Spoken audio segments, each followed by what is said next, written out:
तर नमस्कार पोट्टे, मी संकेत ढेमरी चोकाडा संघटना अध्यक्ष एका नवीन चोको व्हिडिओमध्ये तुमचं सहर्ष स्वागत करतो. तर आज चाललो होतो आपण आपल्या गावाच्या मंदिरात. कायसाठी तर एकादशी दिवशीच्या नंतरच्या दिवशी जे असते आपल्या इथं असते बारस. तर बारशी तर होतं आपल्या इथे जेवण. तर त्याला म्हटलं मंदिरात जात होतं आपल्याला. तर तेवढ्यात सोम्यान गोम्याला केला टाटा आणि मग निघालो पुढं. झाला आमच्या इकडे पाणी एवढं येऊ राहिलं का विचारू नका. 2 दिवस झालं पाणीच थांबून नाही राहिलं आमच्या इथं. तर आमच्या गावातल्या 80 ते 90% घरच्या लोकांची लग्न तर इथं मंदिरातच झाली आहे. हो, तुम्ही बरोबर ऐकलं. कारण याच्या मागे कारण आहे. कारण आमच्या इथे जेवढं सामान आणि सगळ्या गोष्टी उपलब्ध करून देतात तेवढं तर आपल्या कोणत्या मंगल कार्यालयामध्ये बी उपलब्ध नसते. गरीबातला गरीब आणि श्रीमंतातला श्रीमंतही आपल्या इथे येऊन लग्न करू शकतात, ते बी खूप कमी खर्चात. तर मंदिराबद्दल सांगण्यात झालं तर एका व्हिडिओमध्ये आपण सांगू नाही शकत. त्याच्यासाठी मला पूर्ण एक स्पेशल व्हिडिओ बनवावा लागेल. तर तुम्ही कमेंट करून सांगा जर तुम्हाला व्हिडिओ पाहिजे असेल. तेवढ्यात पोचलो मी श्री संत लखाजी महाराज आपल्या ग्रामदेवतापाशी. सगळ्या मंदिरात गेलो, दर्शन केलं. मग काय मी म्हटलं त्याला आपण आता वाढणं करा. वाढणं करायला पण गर्दी पोट्याची लय होती. मी म्हटलं वाढणं करू तर करू काय.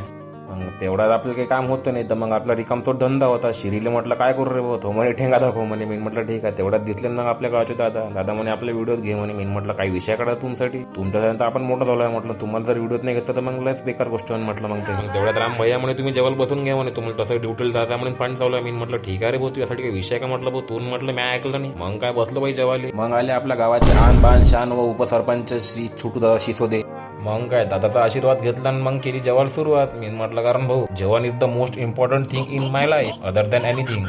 आणि मेन गोष्ट म्हणजे रामभाई असल्यावर तर टेन्शनच नाही आपल्याला जेवायला. कारण 1 चम्मच जर तेल मागवलं तर भाऊ 2 चम्मच तेल टाकते. इकडं चालू होतं 1 नंबर जेवण आणि इकडे चालू होतं 1 नंबर पाणी. मी म्हटलं वा वाटा खतरनाक वातावरण. ऐसा मत करो मेरी जान.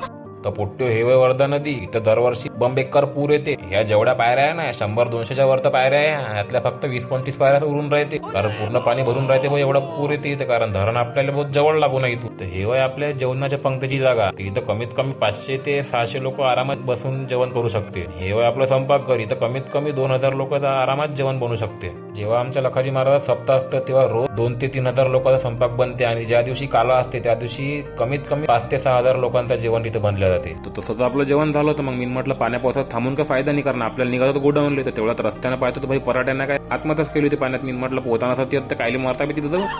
तर त्याला बी कुठं आपण पोचलो आता घरी. तुम्हाला जर व्हिडिओ आवडला असेल तर लाईक करा, कमेंट करा आणि शेअर करा. फॉलो करायला विसरू नका बी. 2000 फॉलोअर उरायले पटकन फॉलो करून टाका आणि 2000 कंप्लीट करून टाका मला. चलो बाय.